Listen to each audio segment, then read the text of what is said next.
रामनवमी महामहोत्सव की जय। श्री रामचंद्र भगवान की जय। हरे कृष्ण। हरे कृष्णा कृष्णा कृष्णा हरे हरे, हरे राम राम राम हरे हरे। हरे कृष्ण। तो रामनवमी का महामहोत्सव है आज, और हम सब यहाँ एकत्रित हुए हैं भगवान राम की कथा सुनने। तो हम देखते हैं कि राम इस पृथ्वी पर अवतरित हुए थे लगभग 180 लाख वर्ष पूर्व त्रेता युग में, और विभिन्न उन्होंने लीलाएं की। और हमें से बहुत लोगों को राम जी के विषय में अन्य स्रोतों द्वारा बहुत कुछ ज्ञात है। तो सबसे बड़ा स्रोत है हमारा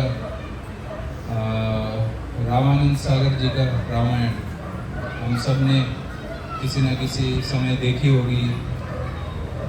आजकल की जनरेशन ने अभी कोरोना टाइम में देखी होगी, जब कुछ करने के लिए कुछ नहीं था तो उन्होंने रामायण लगा दी, सबने देखी होगी। और उस समय तो जब हम रामायण देखते थे, जब नया नया टीवी आया था वो सब, तो ऐसा लगता था कि भारत में कर्फ्यू लग गया है। कर्फ्यू पता है ना आपको क्या होता है? कि जब कोई बाहर नहीं निकलते हैं, कोई बहुत ही परेशानी वाली स्थिति होती है देश में, तो कर्फ्यू लगा देते हैं, कोई बाहर नहीं आता है। तो उसी प्रकार जब रामायण जो सीरियल पहली बार आया था, तो आप सब जिनकी उम्र हो चुकी है 40-50, तो आप लोगों को ज्ञात होगा कि कैसे घरों में बहुत सारे लोग ऐसे भी होता था कि एक घर में आ जाते थे, क्योंकि टीवी नहीं होते थे उतने उस समय। तो लोगों को बहुत प्रेम था और उन्हें सीरियल बनाया अच्छा।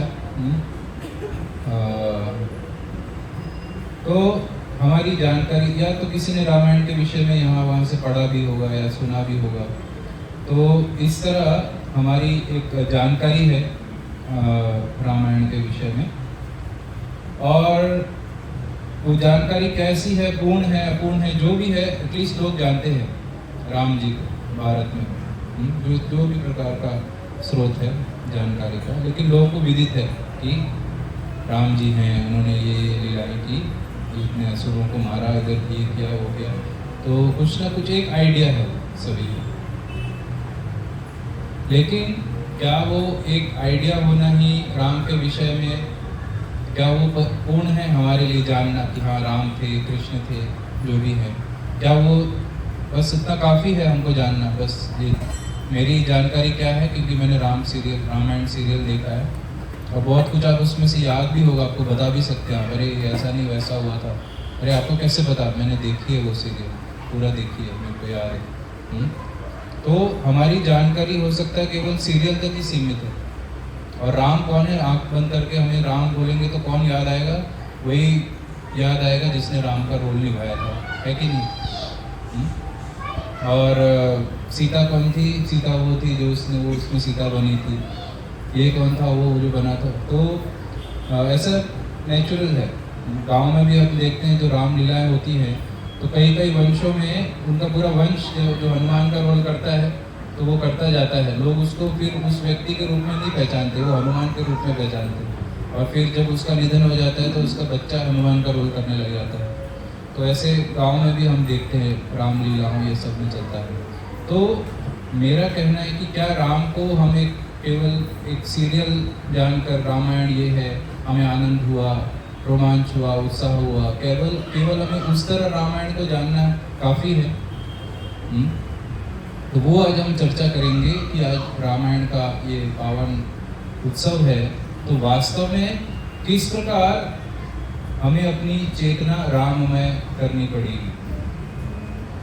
तो सबसे पहले हम देख सकते हैं कि ये रामायण जो है, उसका जो प्रत्येक पात्र जो है, रामायण के प्रत्येक पात्र से, जैसे आज सुबह भी हम चर्चा कर रहे थे कि हम शिक्षा ग्रहण कर सकते हैं। तो रामायण का एक एक पात्र हर प्रकार की शिक्षा हमें प्रदान करता है, चाहे वो पॉजिटिव हो नेगेटिव हो। राम जी से कितनी सारी शिक्षाएं मिल सकती है हमें, धर्मपरायणता, मर्यादा पुरुषोत्तम, लक्ष्मण जी, विभीषण जी, सीता। तो इस प्रकार के अनेक हमें उदाहरण मिल सकते हैं जिनसे हम सीख लेके उसको अपने जीवन में उतार सकते हैं।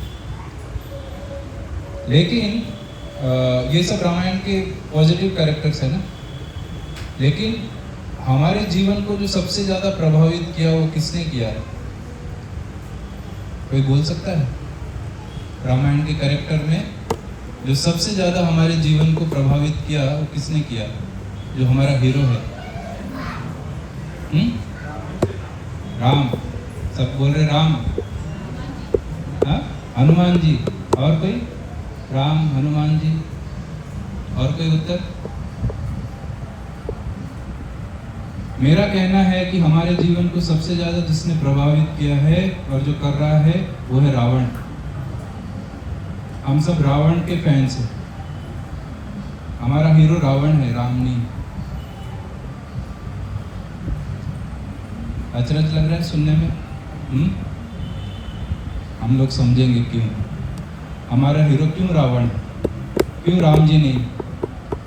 क्योंकि आजकल के परिप्रेक्ष्य में, कलयुग के परिप्रेक्ष्य में देखिए, जो भी आसपास हम कुछ देख रहे हैं, जिस प्रकार से कलयुग आगे बढ़ रहा है, तो ऐसा कुछ हमको अपने आसपास दिखता है जो राम से रिलेटेड हो।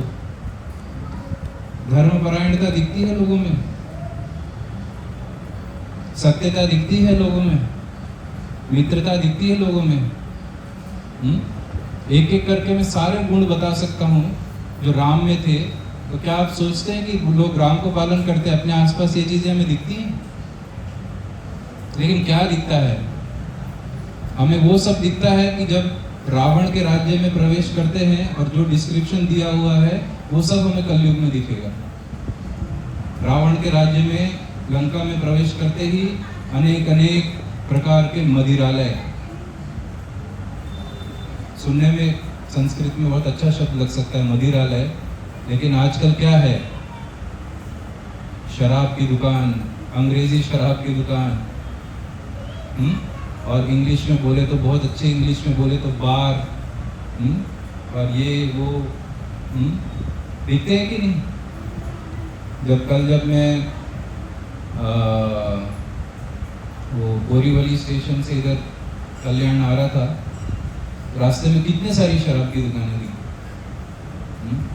और कितने सारे, और फिर और एक क्या था, रावण के राज्य का बहुत ही विशेषता, अलग अलग प्रकार के मांस, अलग अलग प्रकार के मीट, इंसानों के मीट, मनुष्य के मीट, इसके मीट, वो सब तो नहीं देखते हम, लेकिन यहाँ कितनी सारी मांस की दुकानें होंगी कि नहीं? और साउथ इंडिया में आप दक्षिण भारत में जाओ तो वहाँ उल्टा लटका के रखा जाता है मांस को, प्रदर्शनी की जाती है। तो क्या ये लोग राम को फॉलो कर रहे हैं? हनुमान जी को फॉलो कर रहे हैं? और जुए की कितने सारे, ये तो मैं भारत की थोड़ी सी बात कर रहा हूँ, यहाँ थोड़ा सा भी धर्म अभी भी बाकी है, लेकिन विदेश में जाके देखें कितने सारे जुआ घर हैं, कैसीनोज हैं, ये वैश्यावृत्ति, इतने सारे वैश्यालय हैं, और ये सब तो बाहर दिखाई देता है। और क्या क्या बढ़ रहा है? रावण ने बहुत सारी स्त्रियों का बलात्कार किया था। आजकल हम क्या देखते हैं? रेप्स के केसेस बढ़ रहे हैं कि नहीं? रावण ने कितने सारे लोगों को मर्डर किया था, आजकल मर्डर बढ़ रहे हैं कि नहीं? और जो सारी कुकृत्य राम ने किया, सारी जो गंदा माइंडसेट था, वो आजकल के समाज में हम देख रहे हैं कि नहीं? तो हमारा हीरो कौन हुआ? हमारे हीरो राम जी है? एक बड़ा शून्य है, बड़ा शून्य। हमारे हीरो राम जी आसपास भी नहीं है उनके, क्योंकि आजकल के लोगों का पूरा जो चरित्र है वो रावण की तरह है। आज के लोगों का खान पान, आजकल के लोगों का फैशन, कपड़े पहनने की सेंस, आजकल के लोगों की भाषा, बातचीत, वो क्या कोई राम जी जो बोलते थे वैसी भाषा लगती है हमें? एक आसुरिक वृत्ति वाले लोग हैं आजकल हर जगह। तो किस प्रकार हम कह सकते हैं कि हम राम से प्रभावित, सबने बोला यहाँ राम, हनुमान जी माता जी ने बोला, कौन हनुमान जी से प्रभावित? तो हालांकि हम लोग राम राज्य चाहते हैं, लेकिन कैसे चाहते हैं? बस राम ना हो उसको। तो क्या राम राज्य राम के बिना संभव है? तो इसीलिए जैसे मैंने स्टार्टिंग में बोला कि महाभारत के हर कैरेक्टर से हम कुछ ना कुछ सीख सकते हैं, तो इस रावण के कैरेक्टर से हम बहुत कुछ सीख सकते हैं। और हालांकि आज रामायण, रामनवमी, हमें राम के विषय में चर्चा करनी चाहिए, लेकिन हम रावण के विषय में चर्चा करेंगे। क्यों? क्योंकि हमको अच्छे से पता लगना चाहिए कि किस तरह उसने हमारे अंदर घर किया हुआ है। इधर भी रावण बैठा है इधर अंदर।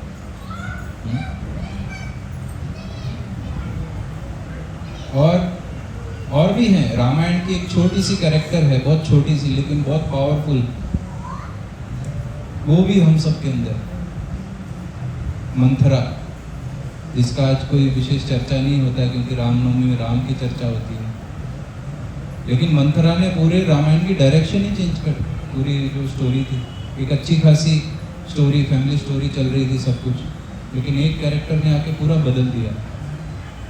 सबको पता है, सबने देखा है रामायण जो भी है, कि कैकेयी जो थी, कैकेयी को राम जी अपने भरत से भी ज़्यादा प्रिय थे। इतनी ज़्यादा प्रेम था वो राम जी से, उनको सबको राम से बहुत प्रेम था, कैकेयी को भी प्रेम था। और जब राम के राज्याभिषेक का समाचार सुना तो बहुत प्रसन्न थी वो, सभी लोग प्रसन्न थे, वो भी प्रसन्न थी। लेकिन एक व्यक्ति जो बहुत ही कुटिल थी, वो थी मंथरा, कुबड़ी मंथरा। और उन्होंने क्या किया आगे, जो कैकेयी है उनके कान भर दिए। और इतनी अच्छी कैकेयी जो राम के राज्याभिषेक के कारण इतनी प्रसन्न थी, किस लिए उनका मन एकदम चेंज हो गया? मंथरा के संग से। इससे हमें क्या सीख मिलती है? रामायण के अच्छे कैरेक्टर्स से तो हमें बहुत सीख मिलती ही है, लेकिन रामायण के जो ऐसे नेगेटिव कैरेक्टर्स हैं उनसे हमें बहुत बड़ी सीख मिलती है कि हमें किस चीज़ से बचना चाहिए, कैसा नहीं होना चाहिए। तो इसलिए इससे हमें सबसे बड़ी ये सीख मिलती है कि हमारा संग कैसा है आसपास, हमारी एसोसिएशन कैसी है, क्योंकि एसोसिएशन, संग जो है वो हमें बना भी सकता है, वो हमें बिगाड़ भी सकता है। संग क्या होता है? संग मतलब अनेक प्रकार के संग, जिनके साथ हम उठते बैठते खाते पीते हैं। हमारे घर वाले भी हो सकते हैं, हमारे रिलेटिव्स भी हो सकते हैं, हमारे दोस्त तथाकथित जिनको हम दोस्त बोलते हैं वो लोग संग हो सकते हैं। तो अंग्रेजी में बोलते हैं ना, a man is known by his company he keeps, मतलब लोगों को कैसे पहचान सकते हैं कि उनके आसपास कैसी वो कंपनी है उनकी, उनके संग कैसा है। तो ये मंथरा जैसे लोगों को हमने अपने आसपास रखा हुआ है, इसलिए हमारा विवेक काम करना बंद कर दिया, अच्छी सोच। क्यों? क्योंकि ऐसे लोगों को हमने अपना दोस्त तथा कथित रिलेटिव ये सब बना रखा है, जो हमको अच्छी चीज़ें की तरफ जाने नहीं देंगे। हर समय बोलेंगे ये गलत है, ये ठीक है, गलत चीज़ को हमको हम सही ढंग से प्रेजेंट करके हमारा पूरा मति भ्रष्ट कर देंगे। उदाहरण के लिए, आप भक्ति भी करना चाहेंगे, लेकिन आपके दोस्त बोलेंगे अरे क्या जा रहा है, अरे तेरे को देखा हो इस्कॉन में गया तो संडे में, अरे पागल हो गया क्या है? अरे तेरा दिमाग खराब हो गया, अभी उम्र है तेरी इस्कॉन में जाने की। अरे पार्टी करते हैं उधर, बड़ा पाव यहाँ फेमस होता है मुंबई में बड़ा, अरे बड़ा पाव खाएंगे, अरे उधर पार्टी करेंगे, अरे आज बहुत बढ़िया मूवी लगी है, अरे उधर थोड़ा आज वीकेंड हुआ है, नौकरी से थोड़ा पी लेते हैं, चलो थोड़ा सिगरेट पीते हैं, ये सब बोलेंगे आपको। और मति कैसे भ्रष्ट करेंगे, अरे उधर मत जाओ। वो लोग ऐसे ब्रेन वॉश करते हैं, तुम्हारा भी ब्रेन वॉश कर देंगे, अरे लोग खराब लोग हैं, ऐसे इनको जीवन में कुछ करने के लिए है नहीं, बस हरे रामा हरे कृष्णा करके लोगों को बुद्धू बना, कुछ भी बोलेंगे वो। और फिर हम भी वैसे ही हो जाते हैं। इसलिए आप इंटरनेट में खोल के देखिए इस्कॉन, तो यूट्यूब में कैसी कैसी वीडियोज आती हैं। इस्कॉन पैसा विदेश भेजता है, ओह इस्कॉन पैसा विदेश भेजता है, कल आपको बोलना है इस्कॉन नहीं जाऊंगा मैं, क्यों? इस्कॉन पैसा विदेश भेजता है। कभी कुछ हमने जाके देखा है कभी क्या हो रहा है विदेश भेजता है? ऐसी वीडियोस जो भी बनाते हैं, कभी भी आपने उसमें प्रूफ देखा है कि ऑडिट की कोई कॉपी दिखा रहे हो? सीए होते ना, कोई बोल रहे थे सीए कर रहे, कहाँ गए? आए स्टूडेंट सीए करने आए, तो अपने किसी सीए ये सब वालों को ले जाइए, दिखाइए कहाँ भेजते, कोई प्रूफ है? कोई कुछ भी डाल देता है, और हम लोग भी वही सोचने लग जाते हैं। तो एक अच्छा चीज़ जो हम करना चाहते हैं, अच्छा जो नॉलेज देना चाहते हैं, वो लोगों तक क्यों नहीं जाता? क्योंकि उनकी कंपनी ही खराब है। वो घर में भी करना चाहते हैं तो उनके माता पिता मना कर देते हैं, अरे मत जाओ उधर। एक हमारे ब्रह्मचारी थे, उनके माता पिता बोले कि आप क्यों इस्कॉन में जाते हैं, ये लो पैसे, तुम मूवी देखने जाओ, तुम गर्लफ्रेंड बनाओ, तुम थोड़ा सिगरेट, तुम नॉर्मल ज़िंदगी जियो, थोड़ा सिगरेट पियो, दारू पियो। वो ऐसे अपने पुत्र को ये सलाह दे रहे हैं। तो ये सब मंत्रा है। जो भी आपको बोलते हैं भक्ति मत करो, भक्ति पथ पर मत जाओ, अभी समय नहीं हुआ है, देखेंगे ये है, या इधर मत जाओ, ये ऐसा है वैसा है, वो सब दिखने में आपके दोस्त या रिलेटिव होंगे, लेकिन वो मंथरा के रूप में है। मंथरा भी यही चाहती थी, और ऐसे लोगों की दोस्ती, ऐसे लोगों के संग के कारण हम क्या है, कैकेयी जैसा अपना पूरा जीवन व्यर्थ कर रहे हैं। तो इसीलिए ये सीख मिलनी चाहिए कि अपना संग सबसे पहले हमें देखना पड़ेगा, किन लोगों के साथ हम उठ रहे बैठ रहे हैं, क्योंकि हमारे तथाकथित दोस्त वास्तव में हमारे दोस्त नहीं होते। उनको सिर्फ सबको अपनी खुशी चाहिए जो उनको हमारे द्वारा मिले, इसलिए हमें उल्टे सजेशंस देते हैं। तो इसलिए ये समझना पड़ेगा। रावण से बहुत बड़ी हमें कई सीख मिल सकती है। रावण के जो कैरेक्टर था, सबसे बड़ा ये सीख मिलेगा कि यदि जो भगवान की सत्ता को नकारता है, राम जी को सर्वोच्च नहीं मानता है, तो उसका एक ही चीज होगा, केवल विनाश होगा, और कुछ नहीं होगा, केवल विनाश होगा, चाहे वो कितना ऐश्वर्यशाली हो।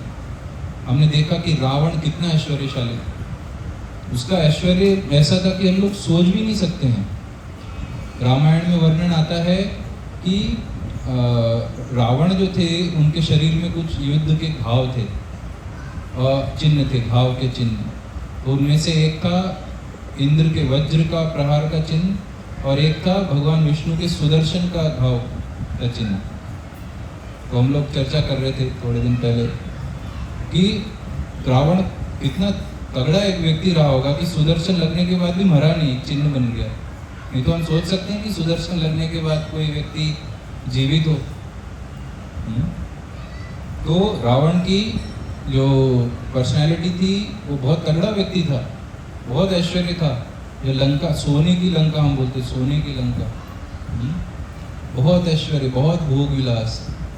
लेकिन एक बहुत महत्वपूर्ण जो चीज उसके पास नहीं थी, वो था कि भगवान की सत्ता को उसने अस्वीकार किया, राम को उसने स्वीकार नहीं किया। अगर वो स्वीकार कर लेता तो कोई परेशानी नहीं होती उसके जीवन में।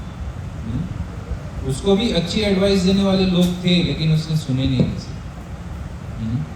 तो भगवान की सत्ता को जो अस्वीकार करता है और भगवान की शरण ग्रहण नहीं करता है, वो इस जीवन में क्या, वो अगले जीवन में भी दुखी रहेगा।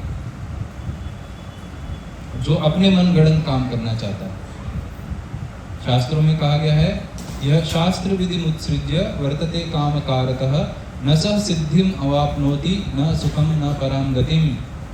कि जो शास्त्रों की सत्ता को अस्वीकार नहीं करता है, वर्तते काम कारतः, और काम के वशीभूत होकर जो खुद को अच्छा लगता है वो करता है। आज मेरा मन किया ये करूँ तो मैं ये कर दिया, आज मेरा मन किया कि मैं खा लूँ वो खा लिया, आज मेरा मन किया ये देख लूँ मोबाइल में मैंने देख लिया। तो जो हमारे मन कर रहा है हम वो कर दे रहे हैं, और शास्त्रों के अनुसार अपना जीवन नहीं जी रहे हैं। उनको क्या कहा गया है, न सुखम न पराम गतिम। न तो वो इस जीवन में सुखी होगा और न ही उसकी इस जीवन के पश्चात कोई सद्गति होगी। और वो कोई ऐसी बात नहीं है कि हम देख ही नहीं सकते। हम सब जो भी भगवान के भक्त नहीं हैं, हम देख सकते हैं कि उनके जीवन में कितने दुख हैं। सबसे बड़े दुख क्या बोले गए हैं भगवत गीता में? आजकल सबसे बड़ा लोगों का दुख क्या है? आजकल हम सबके जीवन का सबसे बड़ा करंट दुख क्या है? सोच के कुछ बोल सकते हैं? सबसे बड़ी टेंशन हम लोग की आज ये है कि हमारे घर में सिलेंडर आएगा कि नहीं है। ये टेंशन हो गई ना लोगों को, कल तक नहीं थी। थोड़े दिन पहले तक कोरोना हमें होगा कि नहीं, वो टेंशन चली गई। तो अभी पाकिस्तान का बम हमारे ऊपर गिरेगा कि नहीं, वो टेंशन चली गई। तो अभी हमारे घर में सिलेंडर आएगा कि नहीं, और कल को थोड़ी दिन बाद कोई और एक टेंशन आ जाएगी। तो हमें क्या लगता है, ये दुख है सिलेंडर ना आना? सबसे बड़े दुख भगवत गीता में बताए गए हैं, जन्म मृत्यु जरा व्याधि दुख दोषानुदर्शनम, कि ये जन्म मृत्यु बुढ़ापा बीमारियां ये सबसे बड़ी दुख हैं। इससे, और दुख क्या है, दुख की परिभाषा क्या है? जिससे सब भोग रहे हैं। ऐसा नहीं है कि एक चीज को लेके एक व्यक्ति दुखी है और दूसरा व्यक्ति सुखी है, उसको दुख बोलते हैं। वो दुख की परिभाषा नहीं है। थोड़े दिन पहले एक वर्ल्ड कप हुआ, इंडिया जीत गया, तो कितने लोग खुशी से पागल हो रहे थे। लेकिन वहीं पाकिस्तान में लोग बहुत दुखी होंगे क्योंकि हम नहीं जीते। तो वो दुख नहीं होता है कि एक जन खुशी है एक जन दुखी है। दुख मतलब वो सबके लिए दुख हो। जैसे बुढ़ापा बीमारियां, वो एक पाकिस्तानी के लिए भी दुख है, एक हिंदुस्तानी, अमेरिकन, अफ्रीकन, चाइनीज, सबके लिए वो दुख है। जब कोई व्यक्ति बीमार पड़ता है हमें अच्छा नहीं लगता, लेकिन उससे निकलने का क्या है उपाय? ये गोली खा लो। गोली खाने से क्या, लोग अभी एक सामान्य सा जो कॉमन कोल्ड होता है, जो हमें जुकाम होता है, वो भी ठीक नहीं होता है, कर पाते हैं। तो कैसे हम दुखों से निकले, बीमारियों से? बुढ़ापा कितनी बड़ी बीमारी है। एक लोग बूढ़े हो जाते हैं, उनको कोई नहीं पूछता है, वो लोग सोचते कब मैं मर जाऊं। मृत्यु बहुत बड़ी एक बीमारी, एक दुख है मृत्यु। जन्म, जन्म क्या, जन्म के समय तो खुशी होती है, जन्म दुख कहाँ है? लेकिन जो माँ के जठर में जब वो शिशु होता है 9 महीने तक, वो बहुत दुखदायी अवस्था है। हम लोग एक्सप्लेन भी नहीं कर सकते, सोच भी नहीं सकते, इतना दुख होता है। तो ये सबसे बड़े दुख हैं। उसके ऊपर से अनेक प्रकार के शारीरिक दुख, प्राकृतिक दुख, कभी बाढ़ आ जाती है, सूखा पड़ जाता है, आध्यात्मिक दुख, हमारे शरीर और हमारा मन सबसे बड़ा दुख देता है हमारा मन। अभी हम लोग यहाँ बैठे तो होंगे, लेकिन यदि हम सोच के देखें तो हम सब के मन में कुछ व्यथाएं होंगी जिनको हम किसी से शेयर भी शायद ना कर सकते। मन से सब दुखी हैं। लेकिन इससे निकलना कैसा है, कैसे निकलें, वो हमें नहीं सोचते। क्यों? क्योंकि हम लोग रावण के फॉलोअर्स, हमें बस एंजॉय करना है। दुख, इतने दुख के साथ जीना हमें मंजूर है, बस इससे निकलना नहीं, और भगवान की सत्ता को स्वीकार नहीं करना। इसलिए हमारा पतन, हमारी अधोगति होगी, हमारा विनाश होगा। क्योंकि हम सो कॉल्ड तथाकथित मॉडर्न आउटलुक वाले हैं, और भगवान को शरणागत होना थोड़ा पिछड़ापन माना जाता है, इसलिए हम भगवान के शरणागत नहीं होते। तो वैसे ही हमारा विनाश होगा जैसे रावण का हुआ। ये सीख लेनी है, इस मनुष्य जीवन को पाके तुरंत भगवान के सरेंडर कर देना, शरणागत। इसलिए वो मनुष्य शरीर मिला है। दूसरा है, रावण ने सीता का भोग करने का प्रयास किया राम के बिना। तो उसी तरह हम लोग भी, लोग यही चाहते हैं कि किस तरह हम लक्ष्मी का भोग करें नारायण के बिना। लक्ष्मी का भोग मतलब ये सारे जो ऐश्वर्य हैं, पैसे हैं, ये सब कुछ हम उससे भोग करें, लेकिन उसको नारायण की सेवा में ना लगाएं, मतलब भगवान की सेवा में ना लगाएं, अपनी इंद्रियों की तृप्ति के लिए हम उनको यूज करें। तो रावण ने भी ऐसा ही ट्राई किया। उन्होंने सीता को किडनैप इसलिए किया था, खुद की इंद्रियों की तृप्ति करने के लिए। लेकिन अंततः क्या हुआ, उनका विनाश हुआ कि नहीं? और बहुत तगड़ा वाला विनाश हुआ, सभी नष्ट हो गए, उनके खानदान में तो कोई बचा ही नहीं। वो एक विभीषण जी बचे। ऐसा विनाश हुआ उनका, सारे पुत्र, ये वो। तो जो भी हम लोग इस मनुष्य जीवन में जो लक्ष्मी हैं, ये जो ऐश्वर्य हैं, उनको नारायण की सेवा में लगाए बिना अपने भोग के लिए यूज करते हैं, तो हम सबका वही हश्र होगा जो रावण का हुआ। Very simple. हमारी इंद्रियां तो तुष्ट होंगी नहीं, क्योंकि ये भौतिक जगत है। और गीता में क्या कहा गया है, यही संस्पर्शजा भोगा दुख योनय एवते आद्यंतवंत कौन्तेय न तेषु रमते बुधा। बुद्धिमान व्यक्ति की डेफिनेशन दी गई है। बुद्धिमान व्यक्ति कौन होता है, जो जानता है कि ये इंद्रिय वस्तु के लिए जो भी हमारे प्रयास हैं, जो इस शरीर के द्वारा हम करना चाहते हैं, एक बुद्धिमान व्यक्ति उसमें बिल्कुल नहीं लगता है। क्यों? क्योंकि वो शुरुआत से अंत तक केवल दुख ही देते।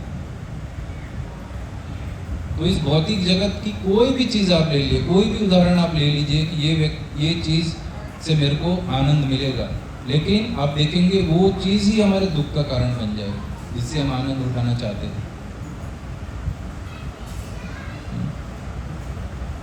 उदाहरण के लिए आजकल मॉडर्न ज़माना है, लोग प्रेम करते हैं, बॉयफ्रेंड गर्लफ्रेंड बनाते हैं, सोचते हैं इससे हमें बहुत आनंद मिलेगा, इसलिए करते हैं ना, आनंद मिलेगा, हम खुश हो जाएंगे।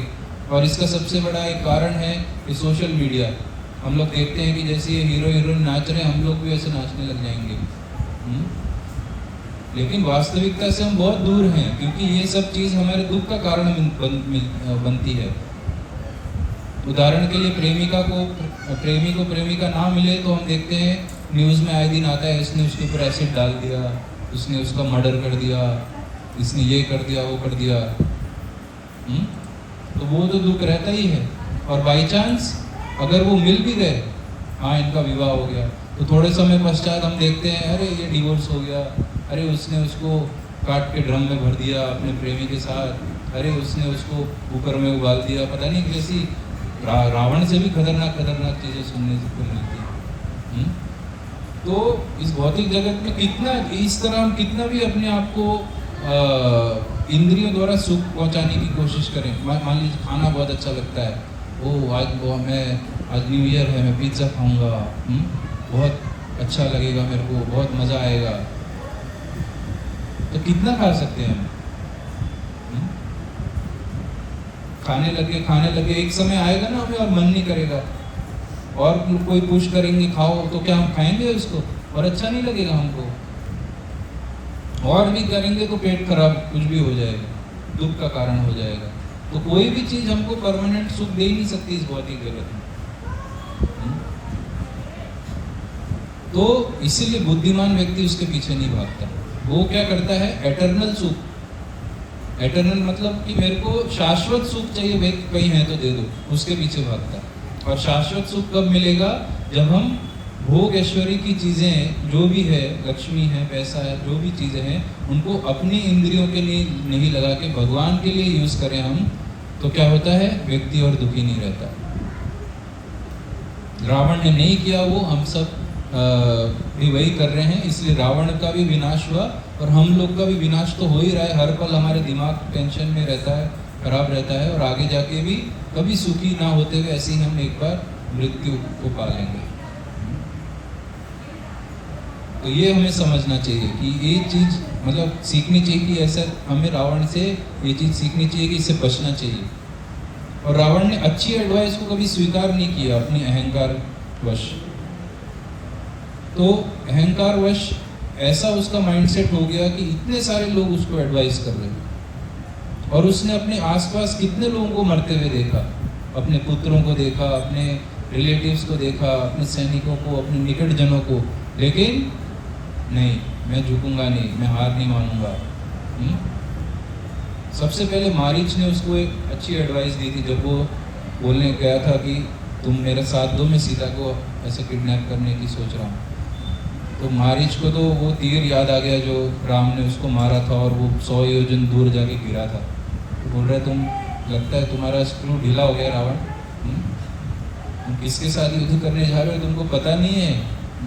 सारे देवता राक्षस दैत्य मिलके भी उसको नहीं हरा सकते हैं, वो बहुत खतरनाक आदमी है। तो ऐसे करके उसने रावण को समझाया तो रावण मान गया। लेकिन फिर आई शूर्पणखा, और शूर्पणखा बोली कि रावण तुम तो इंद्रिय तृप्ति में लिप्त हो, सोचते ही नहीं हमारे बारे में, अरे देखो हमारे साथ ऐसा किया वैसा किया, तुम बदला लो, तो सीता को किडनैप करो। तो वो बुरी एडवाइस उसने सुन ली, लेकिन मारीच ने अच्छी एडवाइस दी थी, वो नहीं सुनी।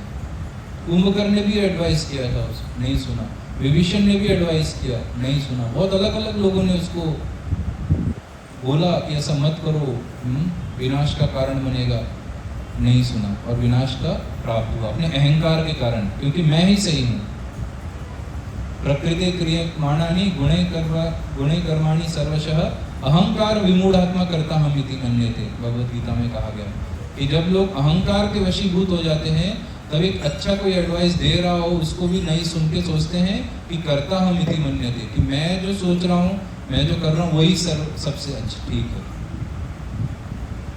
तो उसके फलस्वरूप क्या होता है? उसके फलस्वरूप विनाश होता है। जब हम किसी गुरु की शरण में नहीं जाएंगे, प्रामाणिक गुरु की शरण में, जब हम सज्जनों की शरण में, सज्जन मतलब वैष्णव, उनके संग को ग्रहण नहीं करेंगे और हमारा संग ये शूर्पणखा और ये सब जैसे मंत्रा जैसे हमारी आसपास लोग होंगे और उनको हम बहुत महत्व देते होंगे, अरे ये मेरे बारे में कितना सोचता है, कितना अच्छा है, मैं इनकी बात ही सुनूंगा और ऐसे लोगों के पास नहीं जाऊंगा, तो फिर क्या होता है? हम विनाश की ओर अग्रसर हैं। तो ये हमें समझना पड़ेगा कि अहंकारी नहीं बनना है रावण को, उसका अहंकार उससे लेट हुआ क्योंकि वो खुद ही भगवान बन जाना चाहता है। हिरण्यकशिपु, रावण, ऐसे कई दैत्य राक्षस आए जिनके अहंकार ने उनको लेट हुए। तो वही हमारे साथ भी होता है। इसलिए शुरुआत में हमने कहा था कि रावण के हम अनुयायी हैं, हम अहंकारी हैं, हम सोचते हैं सब, हम जो सोचते हैं वही ठीक है, वो हम नहीं, हमारा अहंकार बोल रहा होता। तो इसलिए शरणागति नहीं हमें समझ में आती, सरेंडर हमें बहुत मुश्किल लगता है, भगवान के प्रति सरेंडर।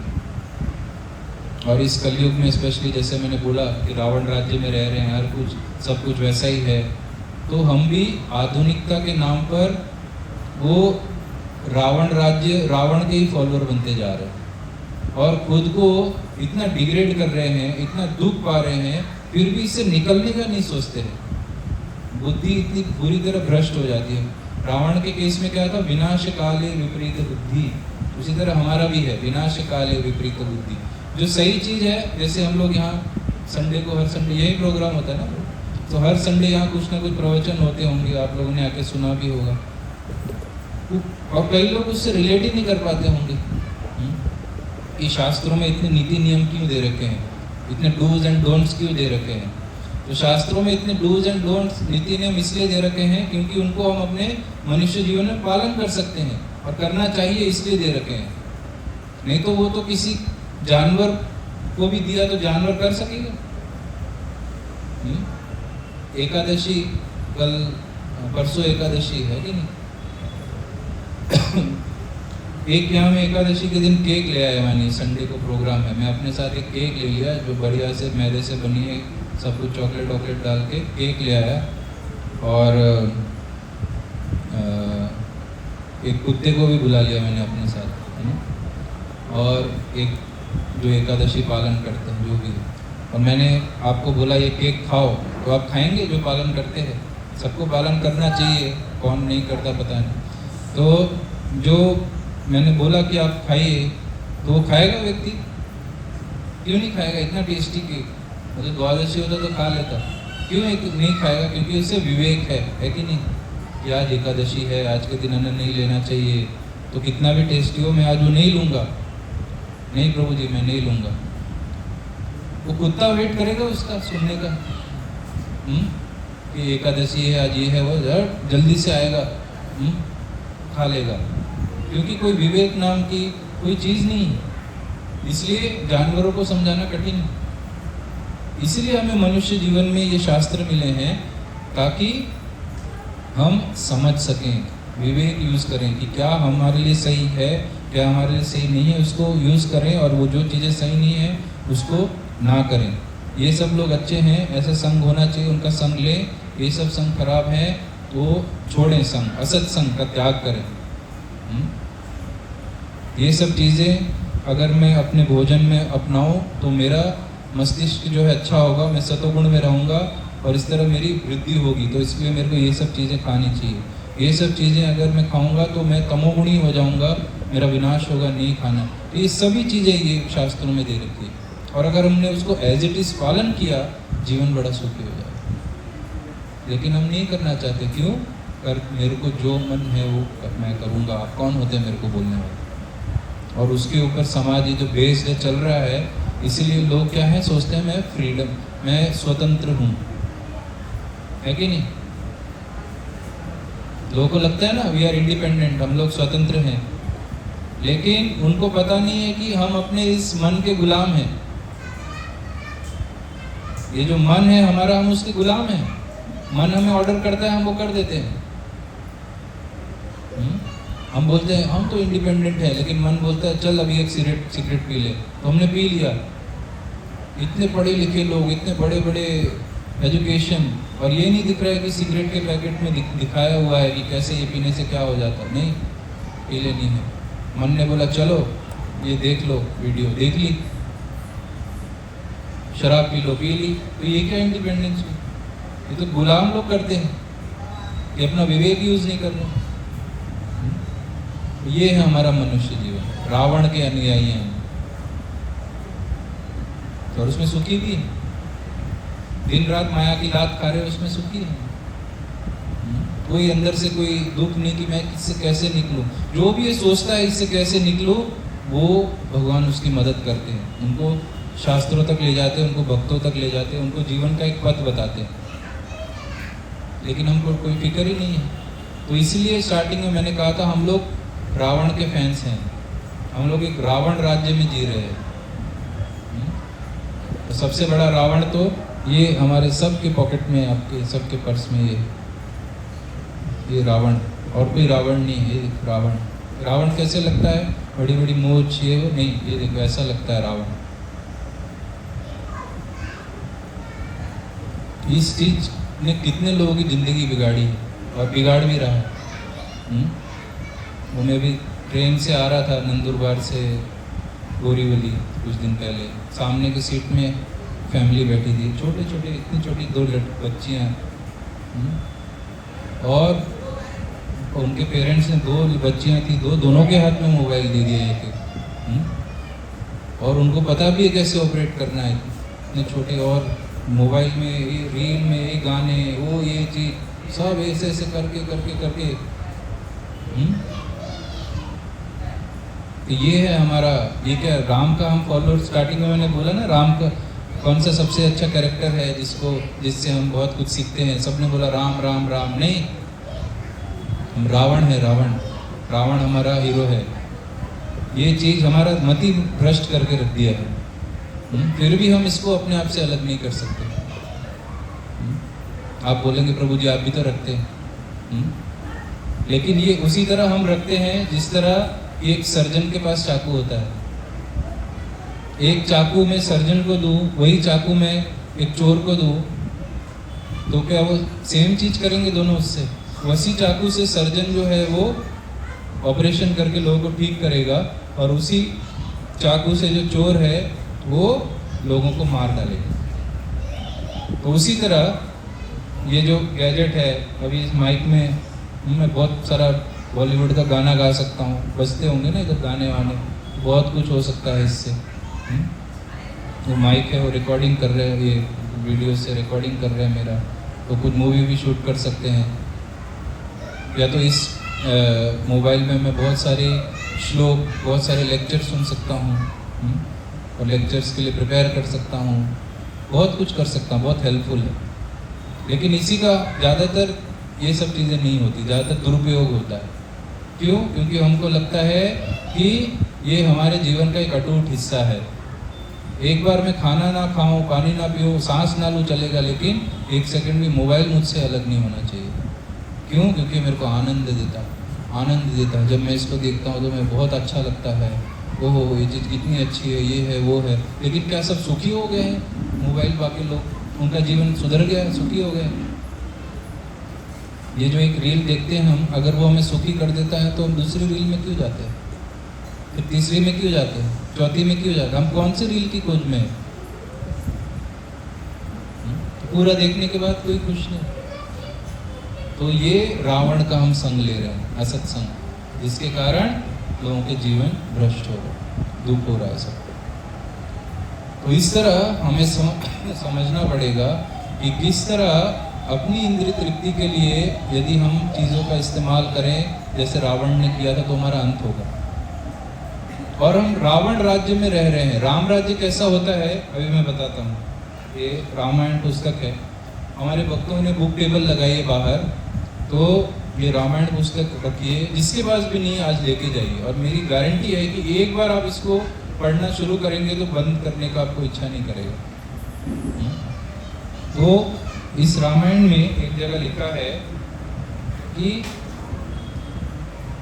नारद जी व्याख्या कर रहे हैं वाल्मीकि को कि राम राज्य कैसा होता है।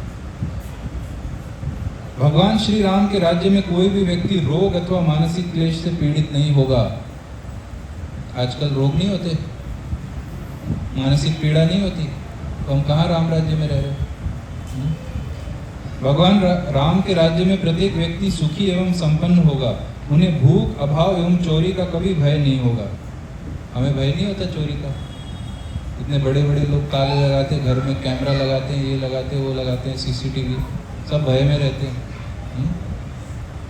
सभी नगरों एवं ग्रामों में प्रचुर मात्रा में अन्न, फल, सब्जी एवं दूध से निर्मित वस्तुएं उपलब्ध होंगी।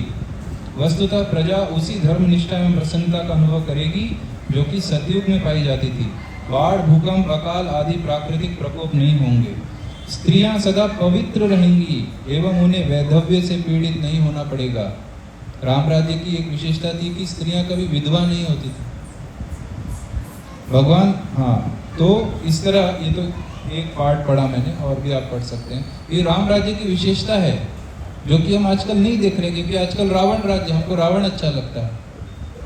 जब माता सीता का अपहरण रावण ने किया था और रावण की कैद में थी, तो माता सीता बहुत दुखी थी, है कि नहीं, कि कब राम आएंगे, कब हमें ले जाएंगे। वो बहुत दुखी थी उधर। लेकिन उसी तरह हम भी अभी रावण की कैद में हैं, इस भौतिक जगत की भोग विलास माया की कैद रूपी रावण की कैद में हैं। लेकिन डिफरेंस ये कि हम सुखी हैं। माता सीता रावण की कैद में दुखी थी और हम रावण की कैद में सुखी हैं, और सोच रहे कितना आनंद है ये भौतिक जगत, कितना आनंद है ये, देखो ये है। अगर माता सीता भी ऐसे बोलती, वो अशोक वाटिका में बहुत आनंद था, बहुत उधर उल्लास वाली बहुत सारी वस्तुएं थी उधर इंद्रिय तृप्ति की। लेकिन माता सीता दुखी थी। लेकिन हम लोग का सिचुएशन क्या है, हम लोग बड़े सुखी हैं। अरे देखो क्या कितना अच्छा दुनिया है, कितनी चकाचौंध है, ये मेरा कितना अच्छा परिवार है, सब कुछ अच्छा चल रहा है, जो मन चाहे हम खा रहे हैं, जो मन चाहे देख रहे हैं, और क्या चाहिए जीवन में, बड़ा अच्छा है। तो रावण की कैद में हम सुखी हैं। और जब भगवान सीता को छुड़ाने आए तो सीता को छुड़ाया, लेकिन भगवान राम हमें भी छुड़ाने आ रहे हैं, लेकिन हम बोल रहे अरे नहीं जाना मेरे, यही अच्छा है, रावण राज्य ही अच्छा है, हम जाना ही नहीं चाहते। भगवान छुड़ाने आ रहे हैं। कैसे आ रहे हैं? श्रील प्रभुपाद ने, इस्कॉन के संस्थापक आचार्य श्रील प्रभुपाद ने हमें बताया कि कलयुग में किस तरह इस निकला जाता है, इस रावण राज्य से, इस गंदगी से किस तरह निकला जाता है। उन्होंने हमको ये हरे कृष्ण महामंत्र दिया, इसमें राम भी आता है। तो इस हरे कृष्ण महामंत्र के द्वारा, इसके जप एवं कीर्तन के द्वारा शास्त्रों में कहा गया है कि मुक्त संगम परम व्रजे कले दोष निधे राजन अस्ति एक महान गुणा कीर्तनादेव कृष्ण से मुक्त संगम परम व्रजे। कि केवल और केवल इस कलयुग का जो घोर कलयुग की जो बुराइयां हैं, गंदगियां हैं, उससे निकलने का एक ही उपाय है इस कलयुग में, भगवान कृष्ण के नाम का कीर्तन, और कुछ उपाय नहीं है। कलो नाचते हुए गति रंगे। भगवान राम स्वयं आ रहे हैं कि भाई निकलो निकलो आ जाओ, लेकिन हम बोल रहे नहीं टाटा बाय बाय, मैं खुश हूँ रावण के साथ। तो इसीलिए हम सब दुखी हैं और हमें पता भी नहीं चल रहा। कई लोग सोचते हैं कि हम भी हिंदू हैं। आजकल हिंदू सनातनी ये सब का बहुत लोग बात करते हैं ना। कुछ लोग होते हैं बोलते हैं हम गौ रक्षक हैं, हम हिंदू सनातनी। और कुछ दिन पहले हम एक विलेज में प्रीचिंग कर रहे थे तो बोल रहे थे सभी हिंदू को एक करना है, हमें ये करना है वो करना है, बहुत बड़ी बड़ी बातें कर रहे हैं। तो हमने बोला क्या आप हिंदू सनातनी आप क्या बोल रहे हो, गौरक्षक बोल रहे हो, आप मुर्गी भक्षक हो लेकिन खुद को गौरक्षक बोल रहे हो। बड़ी बड़ी हम लेक्चर्स देंगे गौरक्षा के ऊपर, घर में जाके मुर्गी खाएंगे, मीट खाएंगे। ये क्या गौरक्षा हुई? एक तरफ गौरक्षा की बात करते हो, दूसरी तरफ एक निर्जीव जो मतलब इतना प्राणी है उसका जीवन ले ले रहे हो। और हिंदू सनातन ये सब बोलते हैं, लेकिन किसी को मैंने बोला भगवत गीता का पहला श्लोक बताओ, वो नहीं पता उनको। लेकिन बड़ी बड़ी हम भाषण देंगे, हम सनातनी ये हैं, हिंदू एकता ये वो, लेकिन किसी को राम जी से लेना ही नहीं है, कुछ कृष्ण से लेना ही नहीं है। राम कौन है? एक सीरियल देखा था उसमें राम जी का, कृष्ण एक सीरियल देखा था बस, महाभारत, और कुछ उनको पता ही नहीं राम कौन है। तो जब तक हमारी ये चेतना रहेगी तो हम इस भौतिक धरातल पर जीव कभी भी सुखी हो ही नहीं सकते, गारंटीड है। तो इसीलिए आज जो रामनवमी का पर्व है तो उसको हमें समझना पड़ेगा कि हमको राम को वास्तविकता में कौन थे। राम पूर्ण पुरुषोत्तम भगवान थे, वे भगवान रामचंद्र, उनको भगवान की तरह किस तरह उनकी प्रपत्ति की जाए, किस तरह उनको सरेंडर किया जाए, वो हमें सीखना है। केवल उनको एक सीरियल का पात्र बनाकर नहीं रख देना है हमको कि हम हिंदू हैं, हमें पता है राम कौन है। तो रामनवमी के दिन हमने उपवास कर दिया, हम हिंदू हैं, तो उससे क्या हो गया?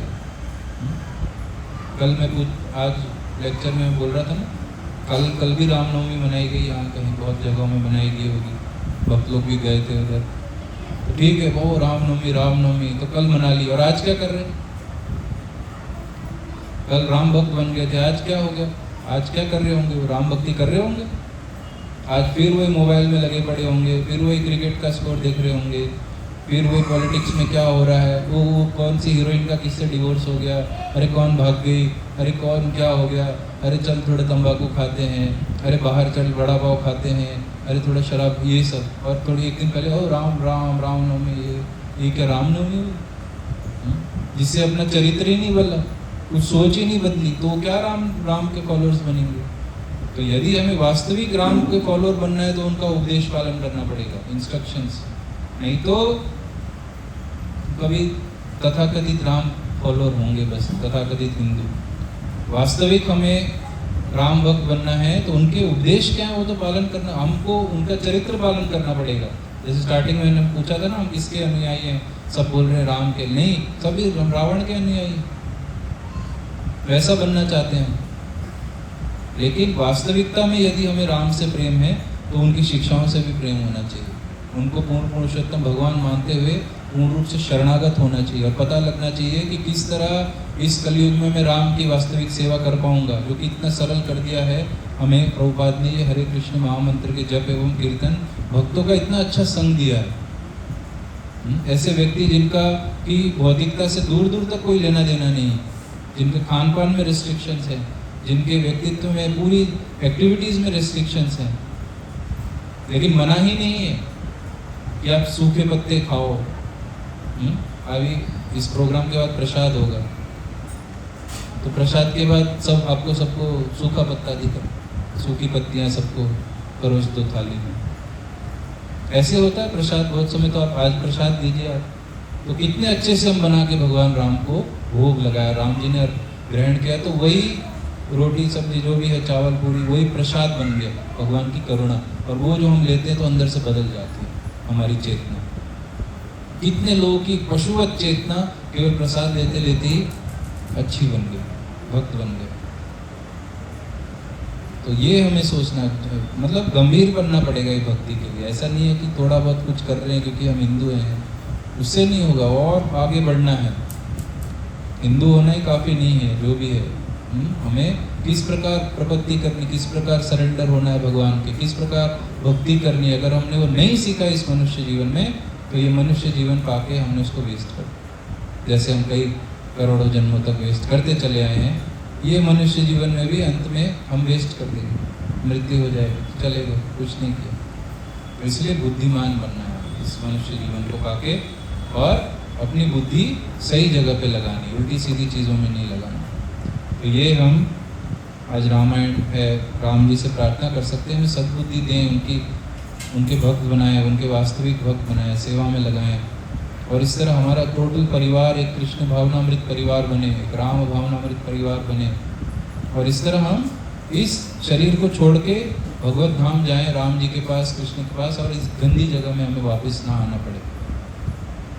तो वो पूरा अरेंजमेंट है, सब कुछ अरेंजमेंट है, बस हमें उसको अपनाना है। कि रावण से थोड़ा दूर जाना है, अच्छा नहीं व्यक्ति नहीं था रावण, उससे थोड़ा दूर जाना है, राम के पास आना, बहुत सिंपल है, एक स्टेप लेना है बस, तो भगवान राम मदद करेंगे। हरे कृष्णा कृष्णा कृष्णा हरे हरे, हरे राम राम राम हरे हरे।